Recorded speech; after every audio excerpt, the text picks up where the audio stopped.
EduTech-ის ფარგლებში ჩატარდება ჩვენი საუბრები და მომავალში კურსებიც. მიხარია, რომ კიდევ ადამიანები გვერდებიან. ერთი-ორი სიტყვით ჩემს შესახებ მოგიყვებით, შემდეგ EduTech-ის შესახებაც გაგაცნობთ ინფორმაციას. სხვა სფეროში მაქვს 15 წლიანი გამოცდილება. ესეთი ფინანსური, არასამთავრობო სახელმწიფო და საერთაშორისო ორგანიზაციები, როგორც თანამშრომლად, ასევე კონსულტანტად მუშაობდი ამ სფეროებში, ბანკებში, ფინანსურ სხვადასხვა დაწესებულებებში. და ზოგადად ჩემი გამოცდილება IT-ის სხვა რგოლს და როლს მოიცავდა, მათ შორის სტრატეგიული პროექტების მენეჯმენტი, IT არქიტექტურა, გადაწყვეტილებების არქიტექტურა, ბაზრების კვლევა, IT მიმართულებით და ასე შემდეგ. ზოგადად ვფიქრობ, რომ ყველაფერი შესაძლებელია თუ ამისი სურვილი არსებობს, ასე ვთქვათ. EduTech-ი ფარგლებში ჩატარდება, ასე ვთქვათ, ეს საღამოები, როგორც აღნიშნე. ეს არის საგანმანათლებლო პლატფორმა ინფორმაციული ტექნოლოგიებში, რომელიც 2015 წელს შეიქმნა და მას შემდეგ ტარდება აკადემიური კურსები სხვა მიმართულების ადამიანებისთვის, ძირითადად ინფორმაციულ ტექნოლოგიებში ცოდნის გასაღრმავებლად. 2020 წელი ყოველთვის გამოწვევა იყო იმ კუთხით, რომ ფიზიკურად, ასე ვთქვათ, სესიები ვეღარ ჩატარდებოდა და გადავწყვეტეთ, რომ ახალი სუნთქვა ყოფილიყო დისტანციური სწავლების და საგანმანათლებლო სფეროში EduTech-ისთვისაც. ზოგადად ისევ აღნიშნავ, რომ ეს არის გაცნობითი საღამო გარკვეულ საკითხებზე ძირეულზე მცირე დისკუსიაც გვექნება. მანამდე მინდა რომ შესავლის სახით, ასე ვთქვათ, იდეა გაგაცნოთ და რას გეგმავთ. გეგმავთ, რომ გქონდეს პანელური საუბრები და ცალ-ცალკე, ასე ვთქვათ, კურსების სერიები ბიზნესის წარმომადგენლებისთვის და IT-ში დასაქმებული თუ მოღვაწე ადამიანებისთვის.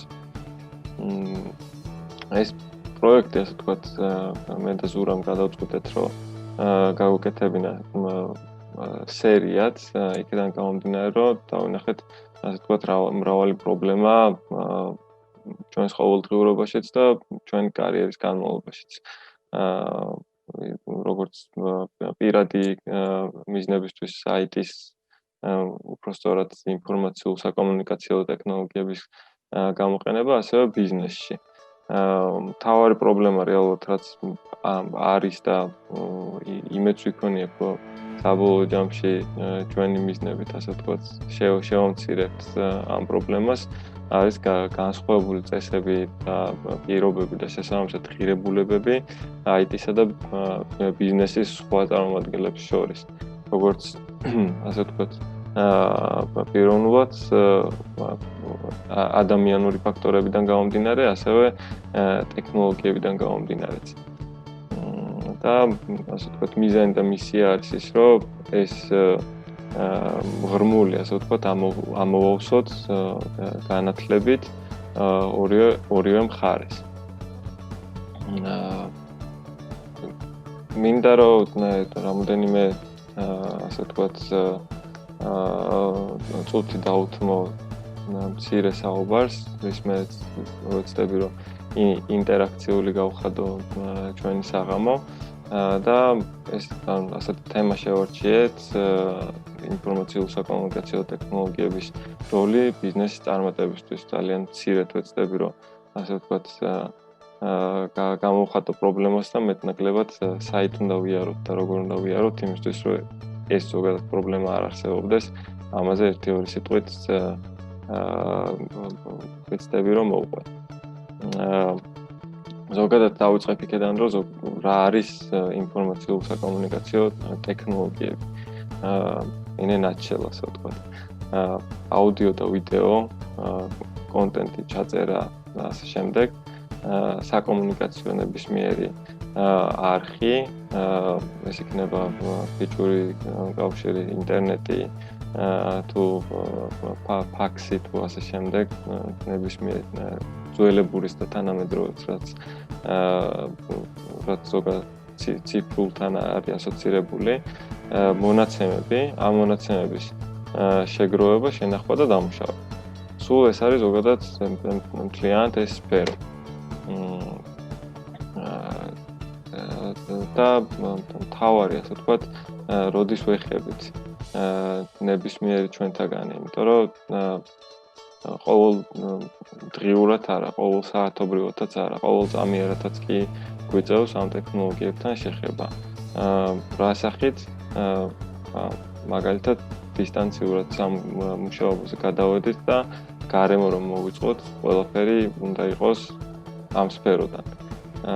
კომუნიკაციისას, როგორც აღნიშნე, ფაქსთან დაწყებული, ეხლა Zoom-ით დამთავრებული, როდესაც გვიწევს ერთმანეთთან კომუნიკაცია Zoom-ით.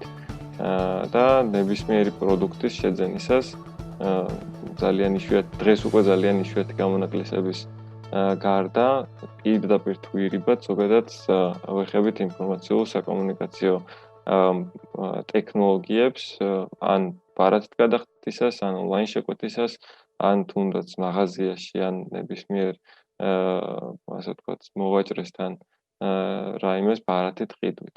ან შეიძლება ბარათითაც არ ვიყიდოთ და უკან ამ მთელ ინფორმაციას, ასე ვთქვათ, ამუშავებდნენ ციფრულად, ინახავდნენ მონაცემებს, როგორც მანამდე აღნიშნე, შესაბამისად ამ სფეროსთან შეხება კვლავ გვაქვს. და ნუ აღარ აღნიშნავ იმას, რომ სმარტფონი, ასე ვთქვათ, ყველას ჯიბეში უდევს და ფაქტიურად დაავადებათაც კი იქცა ხშირ შემთხვევაში. რა ფორმით ვიყენებთ, უფრო განზოგადებულად, რო ვთქვათ, ეს არის სერვისის და ან პროდუქტის ხშირ შემთხვევაში ერთდროულად ან ცალ-ცალკე შეძენის ან გამოყენების დროს, ეს იქნება ერთჯერადი ან პერიოდული შესყიდვა.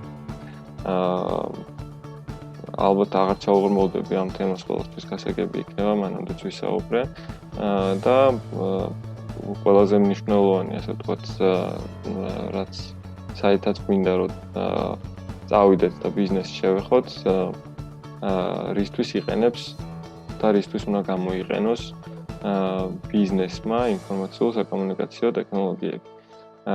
ეს არის სფეროები, მრავლად, მარკეტინგი, PR, მედია საშუალებები, გაყიდვები, ეს იქნება პირდაპირ თუ არაპირდაპირი, სხვა, ასე ვთქვათ, ჩენელები და ქართულად რაღაცა ვერ მოვიფიქრე და შეიძლება მაგას დავარქვა, არხები.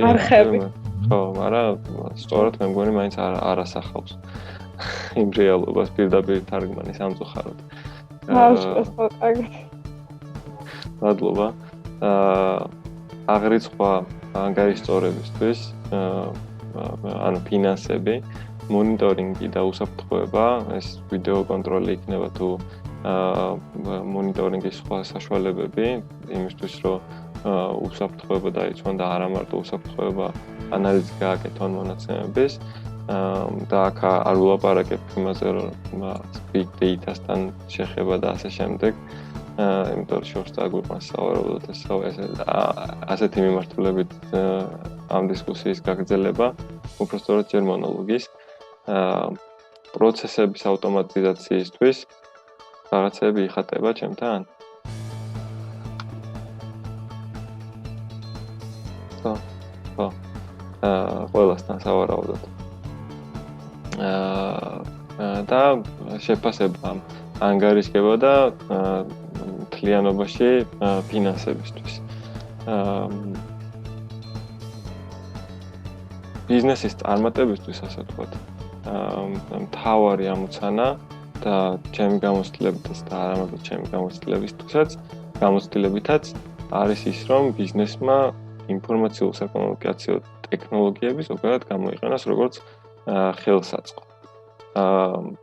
არა, ასე ვთქვათ, მამოძრავებელი ძალა, არა შეუცვლელი, ეს იქნება ტექნოლოგია, ადამიანები, ცოდნა, რესურსები, თუ ასე შემდეგ, არ აქვს ამას მნიშვნელობა, ეს უნდა იყოს ხელსაწყო და არა პრობლემის გამომწვევი, რაც თავარია. რაც ხშირ შემთხვევაში ახასიათებთ ხოლმე და ხშირად ყოფილა ჩემ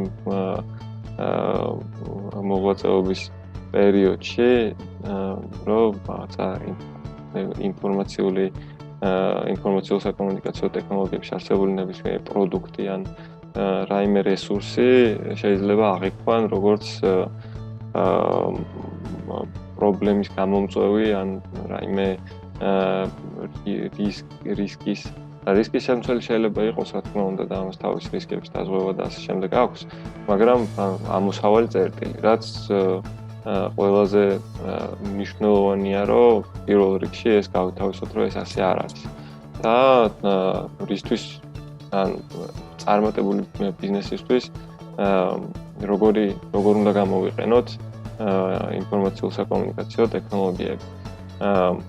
პირველ რიგში, რა თქმა უნდა, პრობლემის წარმომშობი არ უნდა იყოს და უნდა იყოს პირიქით პრობლემის მომხმარებელი, უნდა იყოს აუცილებლად მოქნილი და საყრდენი ძალა. საყრდენი ძალა 21 საუკუნეში და კიდევ დავამატებთ თითქმის 2021 წელია და განსაკუთრებით ამ პერიოდში საყრდენი უნდა იყოს, იმიტომ რომ ყველაფერი ციფრულია. და როგორც მანამდე აღნიშნე, სფეროები, ასე ვთქვათ, ეს იქნება მარკეტინგი, ფინანსები თუ სხვა და სხვა, ყველა ფაქტიურად ცდილობს რომ გადავიდნენ და მაქსიმალურად გამოიყენონ ეს საშუალებები, როგორც ხელსაწყოები, მაგრამ მთავარი ამოცანა არის, რომ იდეურად ამას არ უყურებდეთ, როგორც პრობლემის წარმოქმნას და გამოვიყენოთ დანიშნულებისა მეტრი.